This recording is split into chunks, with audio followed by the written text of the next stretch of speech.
నేను ఎందుకు ఇడ్లీలు పట్టుకొని వచ్చాను అనుకుంటున్నారా? ఇడ్లీలు అయితే ఉప్మా చేస్తాను నేను, అందుకోసం ఇడ్లీలు అయితే ఉప్మా చేసుకోవడానికి మీకు చెప్తానని వచ్చాను.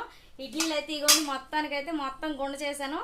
తర్వాత ఇగోండి ఇవి ఉల్లిపాయ ముక్కలు, పచ్చిమిరపకాయలు, అల్లము, తర్వాత కరివేపాకు, తర్వాత శనగపప్పు, మినపగుడ్డులు, ఉల్లిపాయ ముక్కలు ఇవన్నీ ఉండాలి. ఆవాలు ఉండాలి, ఆయిల్ ఉండాలి మనం ఉప్మా చేసుకోవడానికి.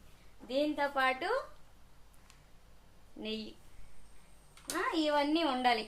ఇప్పుడు అనమాట ఇవన్నీ ఎందుకు చేస్తున్నాను అనేసి అంటే, ఉప్మా చేస్తున్నాను అంటే ఇడ్లీలు ఎక్కువగా నచ్చకపోయిన వాళ్ళు ఇడ్లీ ఉప్మా నచ్చుకుంటారండి బాగా. అందుకని ఈ పరంగా తినకపోయినా ఆ పరంగానే మన పిల్లలకు కానీ మన ఆయనకి కానీ ఎవరికి కానీ తినిపించాలి కదా ఇలాగైనా అని చెప్పేసి నేనైతే ఇలా చేస్తున్నానండి.